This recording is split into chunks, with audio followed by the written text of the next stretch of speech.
good morning, everybody. Just before I was studying, they equipped me with this microphone thing. And then I discovered immediately then that before talking to you, I'd better go to the loo, because it would be embarrassing to just have to run in the middle. And I thought, for Christ's sake, I hope they turned the microphone off. It also reminds me of the time that I gave a talk to Sun Microsystems a few years ago. And I noticed everyone was watching me going on the stage like this, backwards and forwards, and I was looking very peculiar. And I finished my talk, I talked to Roy, who was with me. I said, why were they looking at me so peculiar like that? He said, Mike, you're flying. However, that's what nowadays they call me a grumpy old man at Ericsson, because that's all I do. I complain about everything. Maybe they've got things to complain about, maybe, but some things are right, never mind. Well, firstly, a bit of history, who I am. That's me. I wrote my first program in 1967 on an IBM 1130, which has 16 kilobytes of memory.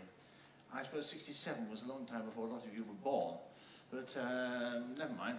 I worked with developing real-time embedded software for telecommunication systems, and I developed the first Erlang virtual machine, the JAM. JAM stands for Joe's Abstract Machine. Is Joe here somewhere? I'm sure he is. Yeah, there's Joe. Yeah, he knows how to tell you the gory details of the JAM and why we don't use it any longer. By the way, good morning, Joe. Hello, Joe.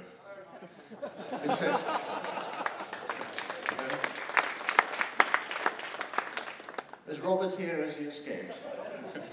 Hello, Robert? No? No, he's too embarrassed to be here. Never mind. Once upon a time, I tried to sell Erlang. It's a long, strange history, but we started a company called Erlang Systems Aktiebolag. Aktiebolag is limited in Swedish. And I tried for about 2 years to sell Erlang. I think I had one customer. There's my one customer! He'll explain to you at some stage why it was necessary to have a Erlang system in Alaska to be able to live in America. That's another story. If he tells you that story, you probably won't let him in again. Not working, I actually, with Roy Bengtson, employed Jane to see if she could sell Erlang. She looked at it for about 3 months and said, this is a bloody silly idea. We should be using it, not selling it. However, having discovered that I couldn't sell Erlang and I'd better do something else, I've worked as a manager for the last 20-odd years. I think it's about 20, maybe a bit less. And managed groups between about sort of 15 and, I think 15 was the smallest. I had 600 at one stage. I never learnt all their names. Anyway, that's what I've been doing. I won't bore you all about that. During the years I've had some thoughts that why are some programmers better than others? Or why can some programmers produce a lot of code and some can't? Or why is it that you have to sort of manage some teams in detail and almost tell them when to go into the loo, when to eat their breakfast, and when to sort of develop code? And some teams just do it all by themselves and you don't have to worry about it.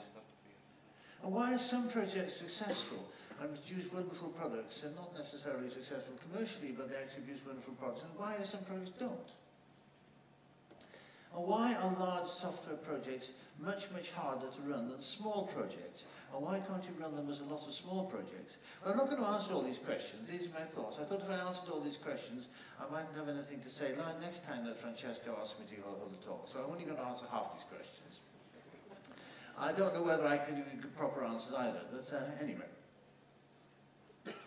So some thoughts. Well, these are some advertisements for trying to employ programmers. I pulled these off Mobster. I think they're from for UK advertisements. I took on Mobster for the UK because I thought I didn't want to embarrass anyone in Sweden, especially not my own employer, who might sort of issue similar advertisements. And if you look at these advertisements in detail, you see that they are all about knowing things about C++ or JavaScript or something like that. And it's a typical way that people advertise for getting a good programmer. Well, frankly, it's a load of bullshit. You should never, ever ask for people in this sort of way. If you do this sort of thing, you'll get the second-rate programmers. That's what's going to happen. So this is rubbish. Don't do it that way. Absolute rubbish. So what should you do? You have to recruit programmers who can show that they're productive, can actually show that they've actually written some code and it works, can show that they can develop systems. You have to buy programmers who want to learn new things, who are interested. When you sort of say, oh, by the way, you're going to be a programmer, and they don't say, I don't want to do that, I won't be able to get another job, I want to do C++, that's what they taught me in college. That's not the sort of person you want. You want someone that says that when you sort of say, you know Erlang, you say yes, and they say, yeah, but I much prefer to be using Haskell, can I use that instead, please? That's perfectly okay. That's the sort of people you want. People want to learn new things, people want to be excited about what they're doing. And they have to have the right mindset. They have to have the right way of thinking about why they want to do something. What's the purpose of it? What's the meaning of life? Well, this is, I started off the talk saying an ideal programmer. This is what they should know. And I made a long, long list, and it went on several pages, and this is only page 1. And I came to the conclusion that if I was going to employ anyone and ask them if they could do everything on this list, it wouldn't work. I couldn't do it. I wouldn't be able to find anybody with all these attributes and all these things that they knew. So what do you do instead? Are we ever capable of writing any software? Why does it work? How can we manage without people that can do all this sort of things? This is too complicated. We'll never find everyone that fits these requirements. So what do we do instead? Well, I came across a paper a few years ago. So the camel has got 2 humps. It's about programmability. It's a paper from British University, I think in 2006. The URL's there, I'm sure I can give it to you if you're interested. And it contains some remarkable statements, which I think you want you to look at for a bit. The first one is that programmability has nothing to do with age, with sex, or with education and attainment, nor has it been correlated with any intelligence tests or anything which have been done. You can't give someone a test in Pro to see whether they're going to become a good programmer. Now, this paper was about a group of people that were found that 3/4 of the computer science people that they took in for their education never ever learned how to program, and wondered why and what could they do about it, how could they sort that out in advance. Strangely enough, some years ago, I was asked by my favourite enemy in Ericsson, HR. HR is human resources. They're neither human nor are they resources. They asked me to sort of, could I develop a test for them to see if people could program? And I sort of said, well, that's very easy. Just sit and give them a bit of paper and say, please write a program on this, or you can give them Emacs and sort of thing. The easiest way to find if someone can program or not is ask them if they use Emacs. If they say no, you say you're fired.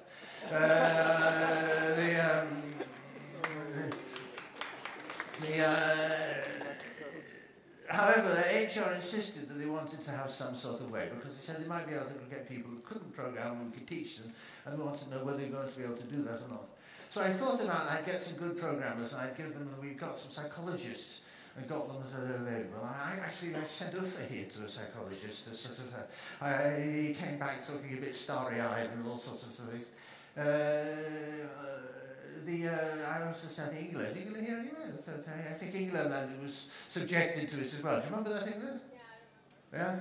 The only conclusion that this group of psychologists came to is that the people they had that I said were good programmers were slightly above average intelligence and were exceedingly bolshy and never did what they were told. However, other interesting things that came out in this paper that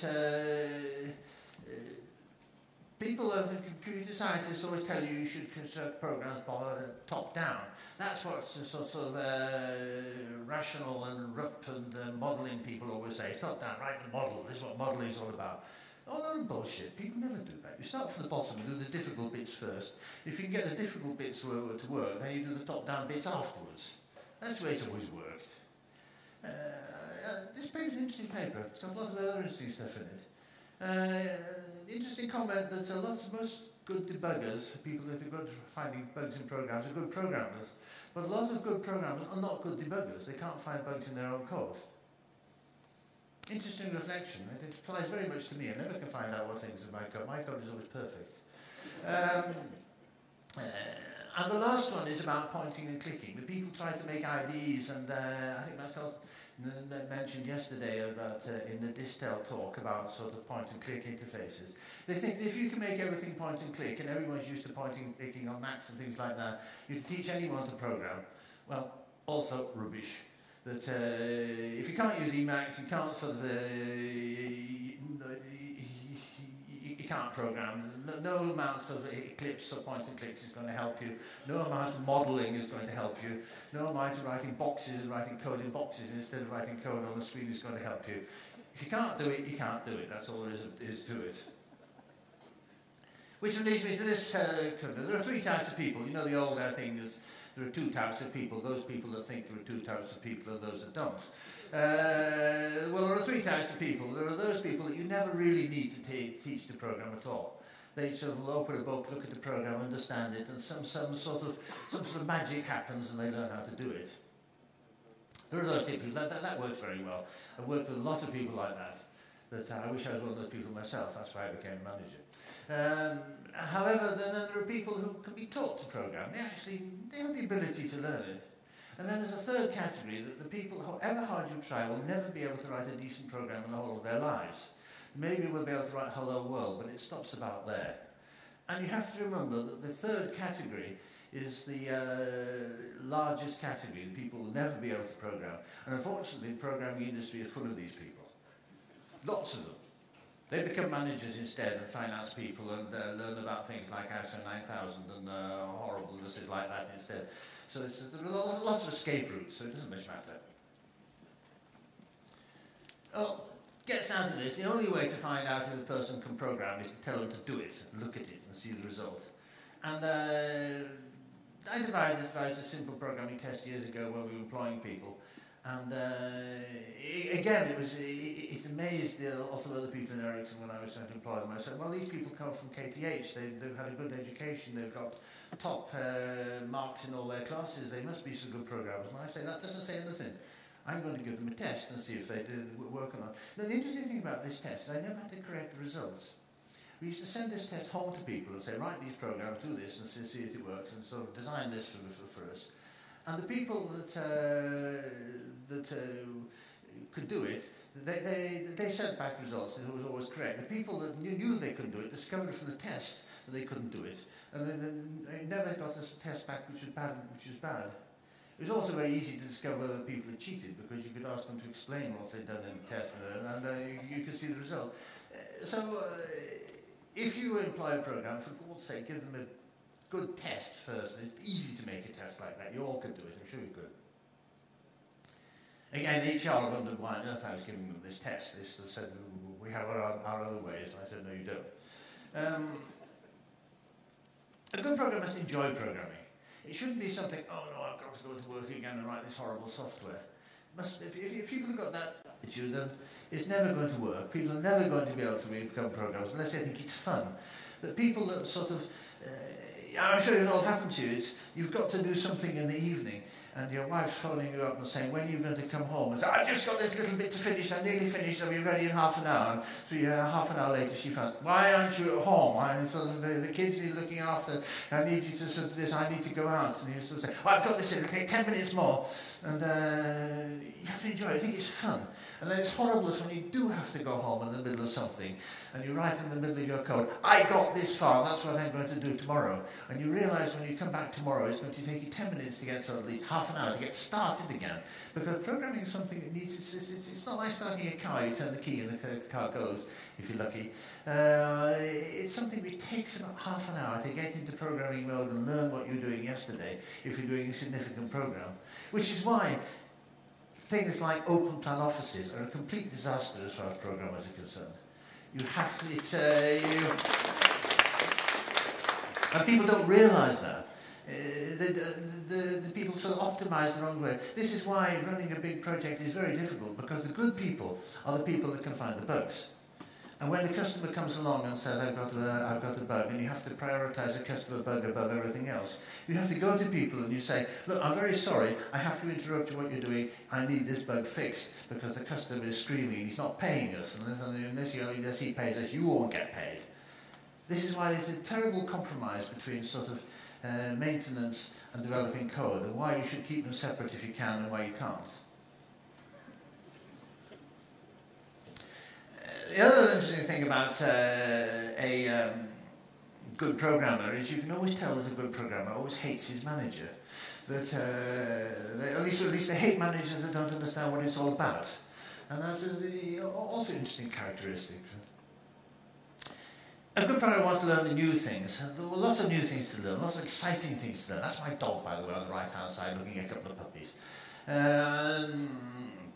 A programmer wants to learn new tools, or operating systems, applications, and most of all, a good programmer is someone that makes mistakes. If you don't make mistakes, you don't learn anything. And you have to make mistakes, you have to do experiments, you have to do things you've never done before. And you can tell a good programmer, because a good programmer will do that not only while programming. A good programmer will make mistakes and doing other things as well. Will be expensive. Will try going into holidays in stupid places and finding that they're a silly place to have a holiday. A good programmer will buy a sort of stupid car because he sort of thinks that he really needs an Aston Martin, or what he needs is a Volkswagen Golf. Good programmers make mistakes because they're interested. They want to try new things. They're exciting, and they're not worried about making mistakes. Also, a good programmer will learn from his mistakes or her mistakes. You don't learn from mistakes. You don't learn anything. If you make the same mistake twice, then you're stupid. Except when you're writing code, when you make the same mistake lots of times. So programming is a trial and error process. And this is a fundamental thing which you have to remember. It's trial and error from the first time you put your code, you edit your code, and then you put it in the compiler, and the compiler tells you where the syntax errors are. That's simply trial and error. You know that it's quicker to find the compiler to find syntax errors than it is to find them yourself. You don't spend 3 days staring at the code to make sure the compiler is going to get it and find it right. It's easiest to do that. It starts there. And then you sort of, all sorts of things are found out. That's why we have debugging tools. That's why we have static analysis tools, because it's trial and error. It's easiest to start off, find out what's wrong, and correct the bugs. Of course, you don't want to make too many errors because you don't want to sort of get a sort of fog of errors. But it is important. And also, this is something which is fundamentally not understood by management.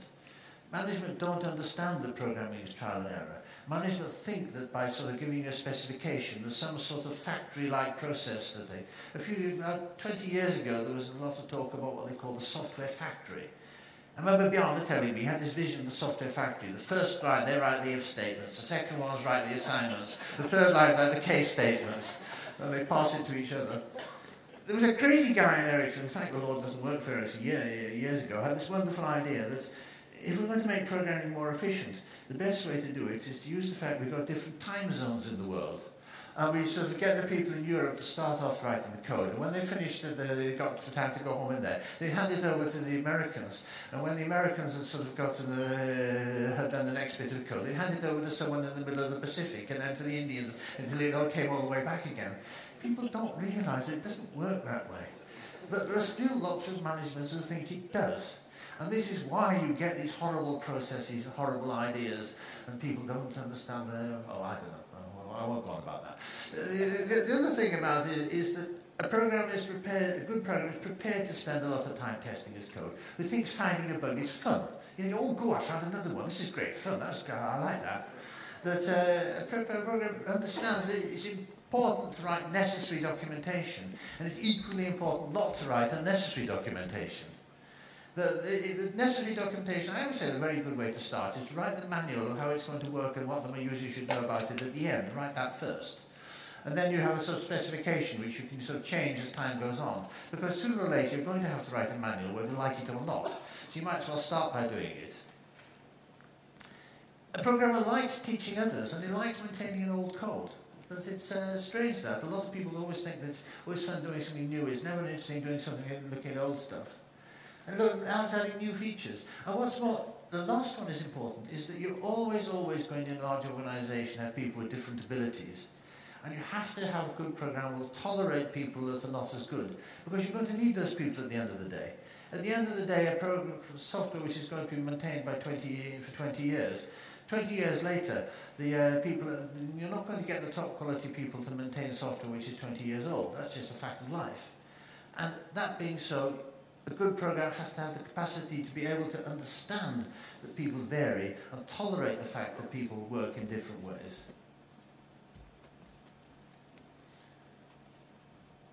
Yeah, anyone know who these guys are?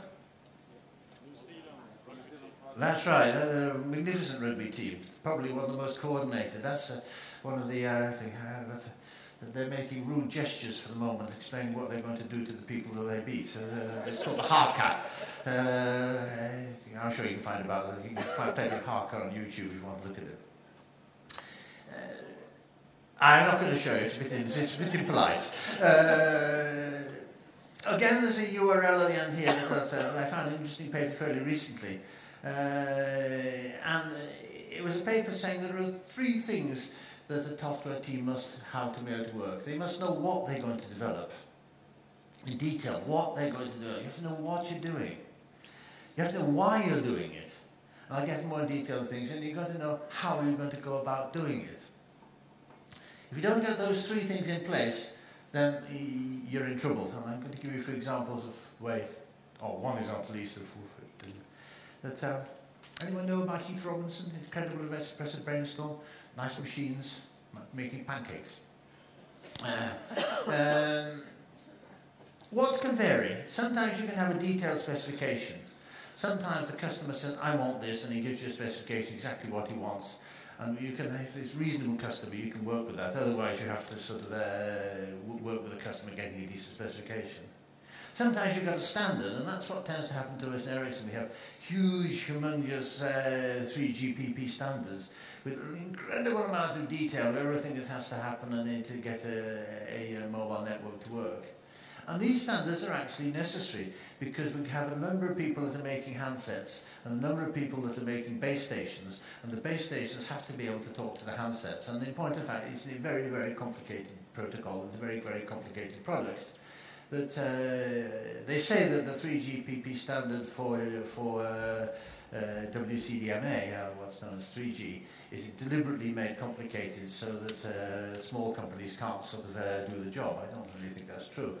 But a Nokia handset has to be able to talk to an Ericsson base station. That and they have to be maintained in similar ways because operators find it exceedingly difficult otherwise. So don't knock the fact that people always say you shouldn't have large projects. There's no way, in point of fact, you can make a mobile 3G system without having hundreds of people working it, if not thousands. I think in Ericsson, if we look how many people we had working on WCDMA, it was about 4,000 programmers. It was actually necessary. Okay, we could have probably done it with fewer, but we would have needed several hundred at least. Sometimes a vague idea is good enough. Sometimes you can develop the spec as you're going along. You want to make a non-SQL database, you want to make a chat server. You don't need to do it. It's good enough provided you yourself are the source of the spec. That's okay. But on the other hand, I've seen several projects where I've had a vague idea of we're going to make a platform which solves all the.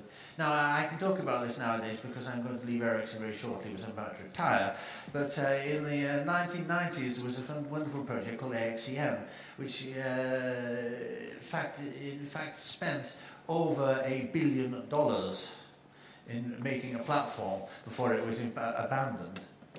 And the main reason I think that it went wrong, I mean, people blamed the fact that everyone was trying to write everything in C++, which admittedly is a major handicap. But the main reason it went wrong, that no one quite knew what they were trying to develop or why they were trying to develop it. They were going to make a platform which made a home location registry, a huge database. At the same time, the same software was going to run an ATM switch. So they landed up with the only system in the world which had a huge database with an ATM switch in the middle of it. And it was hardly surprising that this project sort of failed with sort of an enormous crash. But I can tell you a lot of stories about that if you're interested, about sort of how I discovered it was going to sort of closed down rather than advanced, and I wasn't allowed to tell anyone about this. So I went to the loo with my mobile phone and phoned Bjarne to tell you all about it. But, however, it's nice leaving a company soon. You can make all sorts of nice comments about things like that. Anyway, so you have to know what you're doing. What is important? To be motivated, you have to know why you're doing it. You have to think what you're doing is sensible. You have to think that it's a jolly good idea to make this software. That it beats me that a lot of people work in the munitions industry making arms systems, and they think it's sensible, they think it's fun. They must be perverts to sort of work in that sort of way, to think making bombs and missiles that are going to kill people are fun. That I got involved in, I think, once upon a time, a long time ago, that a good colleague of mine refused to take the job, and I took it instead, which I thoroughly regretted afterwards. You have to know what you're developing, why you're doing it. You have to think it's a sensible thing to develop. That no one, I think, it's a stupid thing. It might be sensible from an academic point of view. It might be sensible because it's a sort of intellectual challenge. It might be sensible because it's a good product. But you have to think it's a good thing to do, and you have to think it's nice. In a big system, it's very important, if you're only making a small part of the system, that you know how that small part of the system fits into the big part of the system, why it does so and how it contributes. That very frequently you see organisations where they give programming jobs to this little group and they program this little bit of the system, and they have the foggiest idea what it's good for or why it's good. You never get motivate people to do that. Senseless.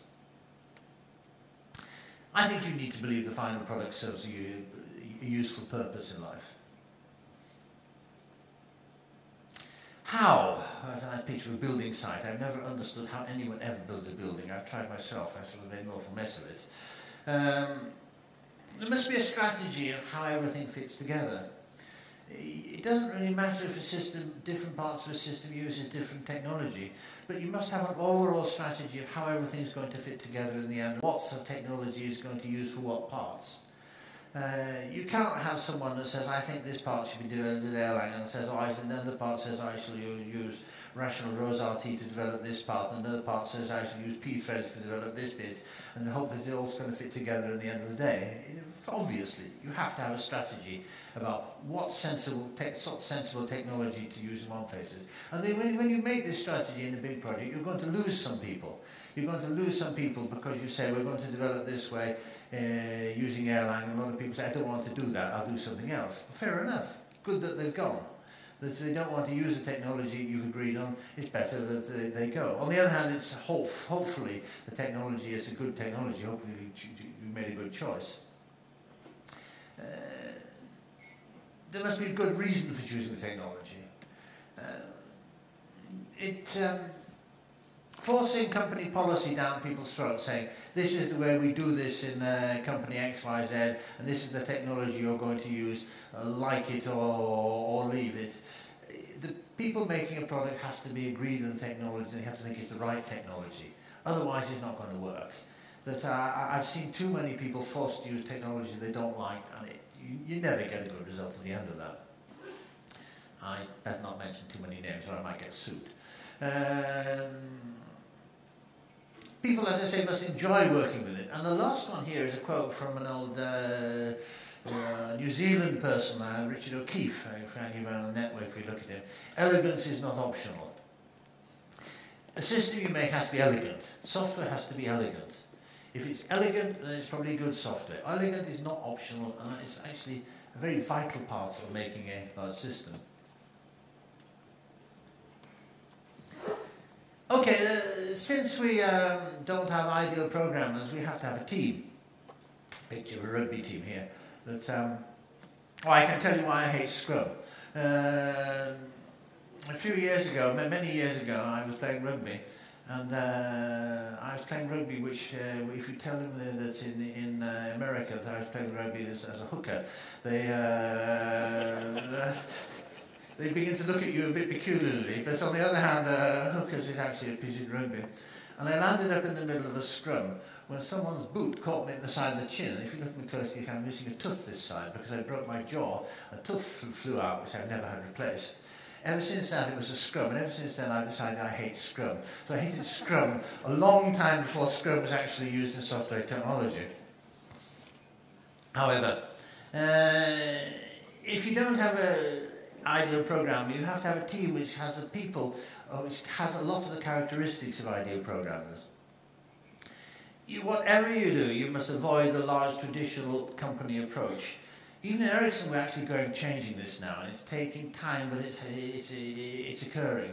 That you don't want people that you have a department of systems people, you have a department of programmers, and you have a department of testers, and you have a department of integrators, and a department of deliverers, and a department of maintainers. That was the way the large companies have worked for years. It's a stupid idea that you have to have a team where each member of the team can do everything. They're not necessarily equally well, but everyone can do everything.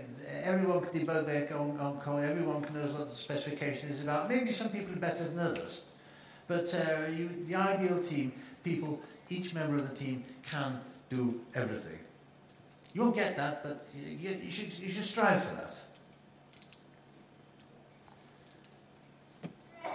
But what about Agile? Everyone talks about Agile.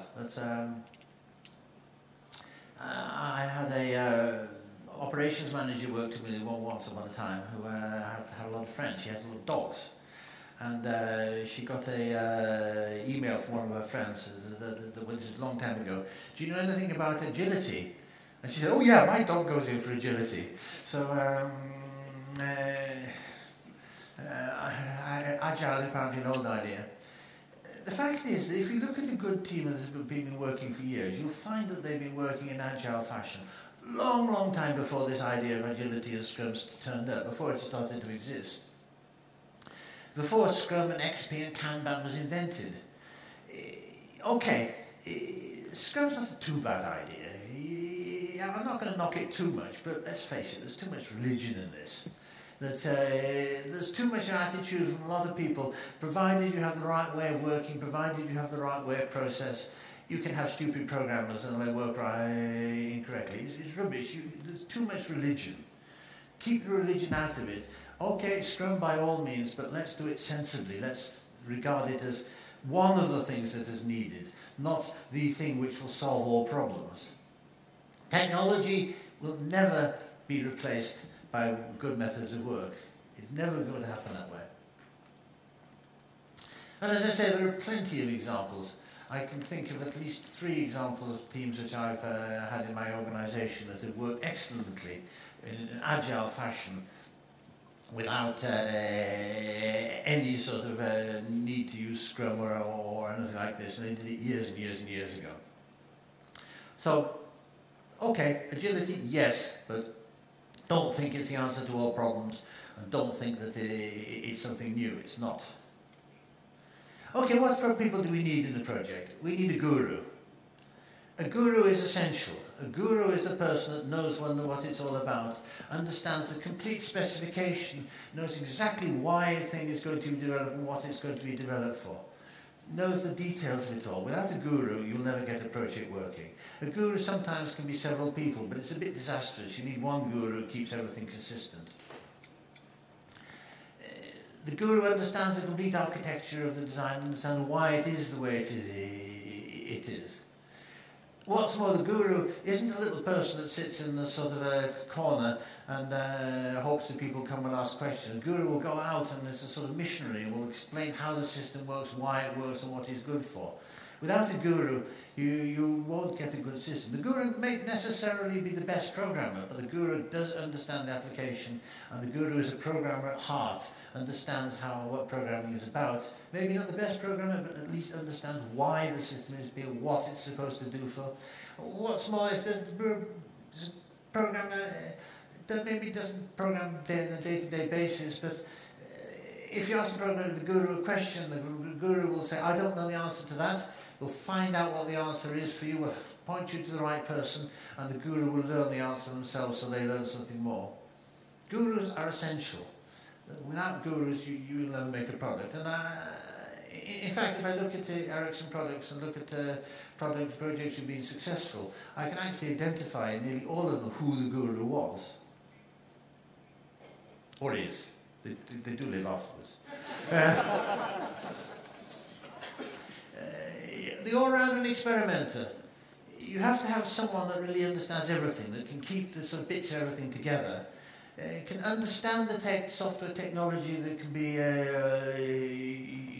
used, understands why, for example, if you look at a system built with OTP, understands how the error handling mechanisms work in detail, and can experiment with them, play around with them, and mess around with them, and get them all right. The guru can jump in and work, the all-rounder can jump in and work in any part of the project, can say, I can help anywhere. And that's because the guru is that sort of person, understands the technology. Maybe doesn't understand everything the same the guru understands, but able to look at every part of the technology and make sure that everything's fitting together, make sure the whole thing, he's the person that greases the wheels, making sure that everything happens, but works actively in the project. The all-rounder is the person that does experiments, that says that, oh, this place is, we haven't got the capacity we need in the system. Now, if we change it this way, if we change the programming model here, if we change the architecture there, we change the process structure, I'll have a go. I'll work late at night over a week, or work over a weekend, make the experiment, see if it actually works any better. You need this person, because this is the person that's actually going to make sure the technology, it's the person, if you like, that keeps the technology alive and is an enthusiast. And experiments can be anything. It can be performance, user-friendliness, development efficiency, or just simply making the system more elegant. You need the organizer and the enthusiasm bringer, usually the same person. But somewhere at the end of the day, you're going to need something which is equivalent to some sort of project manager. It's not nice, but you're going to need them. But the important thing is the project manager isn't hard to program, and the project manager understands that.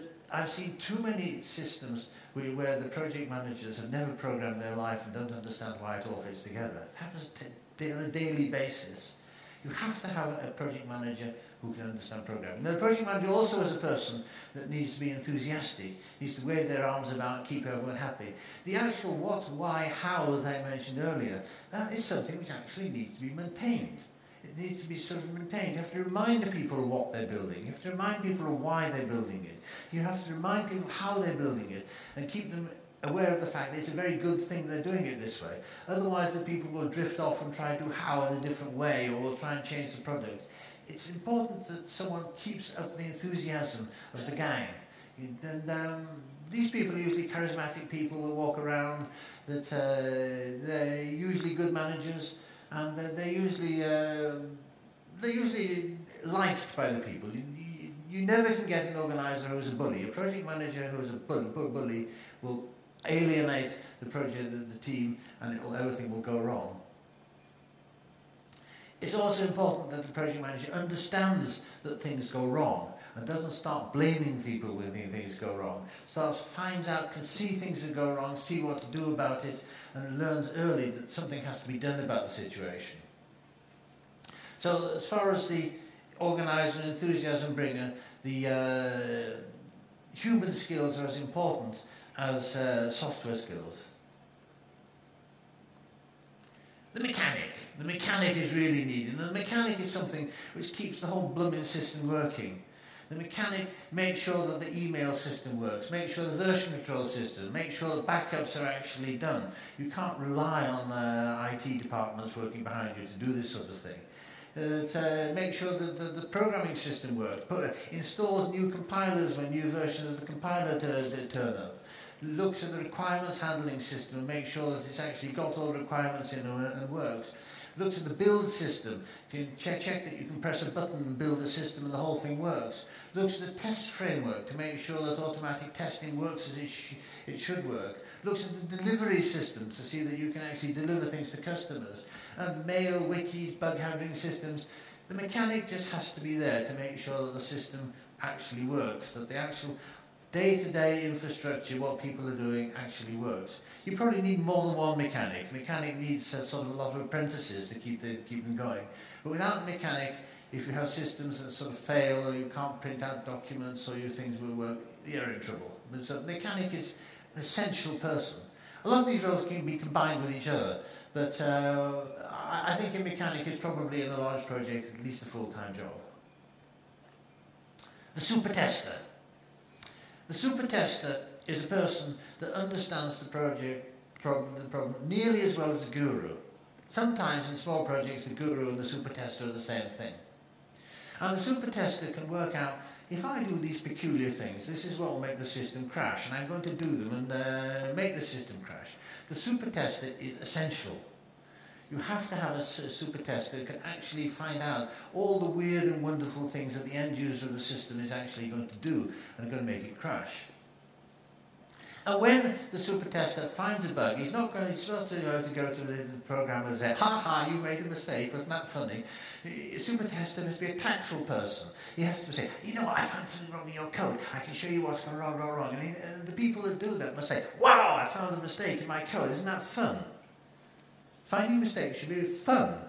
It shouldn't be a sort of punishment. It should be something you regard as nice, good. I found something which is wrong. A super tester is also a person that can often find quick fixes, can also themselves say, this is what needs to be done to keep the system going. The super tester is someone that can also point out in detail how to reproduce the fault, where the fault occurred, and what to do about it. There used to be a few years ago, and it's disappearing, thank the Lord, in Ericsson a tradition of testers whose job was to write what we call trouble reports. When they found something was wrong, that they sort of wrote a trouble report, and then they went and had the next cup of coffee. But the super tester shouldn't do that. Super tester should run to the person that they find, run to the department and say, this is what's wrong. You shouldn't communicate via mail systems, you shouldn't communicate via sort of bug report systems. These are necessary as well to make sure things happen. You should communicate person to person. And another thing the super tester does is also test coverage. Make sure every part of the system is tested. Make sure every line of code is tested. Make sure that every branch is tested. Okay, you can't do it all, but as much as you possibly can. The librarian, integrator, maintainer. I'm sure there's a number of people that work together in the OTP group or years ago can identify a number of these people. That sometimes I say there's a mechanic, but someone actually has to maintain the version control system, whether you're using Git or CVS or as we horribly use in Ericsson ClearCase. Somewhere has to maintain the version control system and make sure that everything works. Make sure that everything can be checked in properly, make sure that the system hasn't got too many branches, maintains the test and delivery system so that you just have to press a button and anyone can make a delivery system at any time, and it should take 0 minutes to do that and check the whole thing works. You need the librarian. The librarian doesn't necessarily have to be the best programmer. The librarian doesn't have to be sort of even a very good programmer. The librarian has to understand version control and has to make sure that everything works and actually the system is being used correctly. Very important role. The documenter. There was a project group that I worked together with, actually a very good group, a very agile group, we worked together years ago. And their product is not used today. I won't embarrass them to say what they were. And one of the reasons that their product is not used today is that no one could ever understand how it worked. And the reason that no one could ever understand how it worked was simply that they had hated documentation so much that they employed a special consultant to come and write the documentation. The consultant had two problems which made it impossible for people to work together with and write documentation. The first problem is he didn't understand the system either, but he was a highly paid consultant and he earned a lot of money. The other one is he never took a bath, so he smelled of sweat, and no one would ever go near him because he explained things how things worked. The result of that, because there wasn't any documentation, no one could ever work it out. Occasionally we'd find people who were capable of reading the source code and worked out how the system worked. And when they did that, they would actually be able to produce systems. But it was more a sort of trial and error process to do their work. Documentation is essential. And I think that's one of the things we actually got right. I think I can thank Joe for that early in the days when we were making OTP, we're realising that we actually had to have a set of manuals.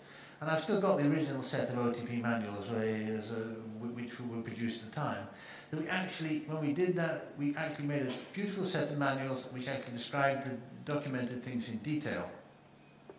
I think Joe got involved in the production of documentation systems, and I think that writing a new typesetting system was a serious threat from ever completing his thesis, was it not, Joe? You need to understand what needs to be documented and what doesn't need to be documented.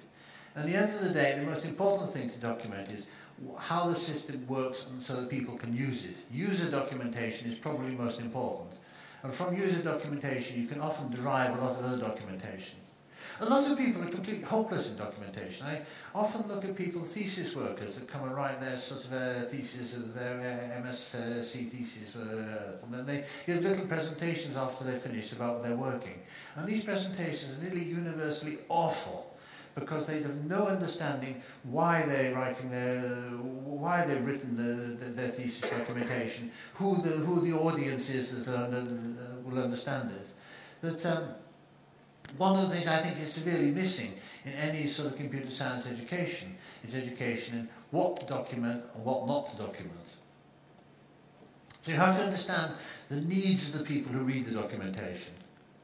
And as well as that, you have to be able to write clearly, grammatically correct, concisely, pedagogically, and you have to be able to help other people to do so. So the documenter probably doesn't write all the documentation, but makes sure the documentation which is written is actually readable and understandable, and it's not written in some sort of weird way. Translation of documentation is also an enormously difficult problem, because the people that translate also have to understand what they're translating. Spelling, not a problem, Bjarne. I can't spell, so it doesn't matter. We have spelling correctors nowadays. On the other hand, spelling correctors can make all sorts of weird mistakes. We had a spelling correct in Ericsson in a program called FrameMaker, which consistently suggested a very obscene, well, I'll tell you what it was. Every time that everyone said the word Ericsson, it changed the word to erection. Unfortunately, certain amount of documentation went out when people didn't notice the change.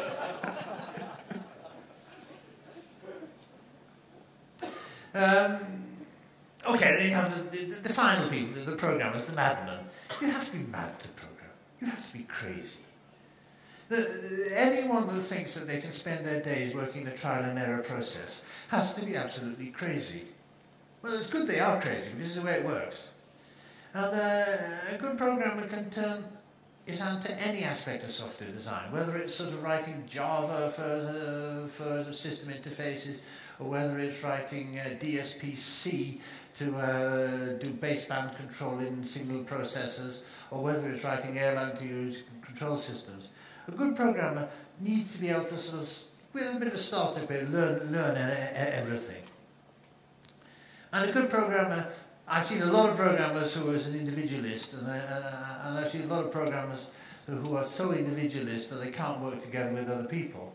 That's not a good programmer. A good programmer has to be able to work with other people, and has to be able to sort of work in a nice, helpful manner. That's an important characteristic in a crew program, if you're not a one-man team, is to be able to work with other people. So social aspects of programming are actually important. Well, the question you need to ask is there, if you see a project, is there a process? There has to be a process which describes how everything works. Everyone has to know how everything works. You have to know how requirements are found, how requirements are being broken down to system architecture, how the parts of the architecture are programmed, how the parts are tested, how the system is built, how the system is tested, how the system is delivered, how the system is maintained, how version control is done, and how bug reporting is done. There has to be a process. If you don't have a process and you don't actually have very, very simple documentation, I'm not talking about huge files, I'm talking about a few sheets of paper saying how the process. If you don't have a process, you're in real trouble.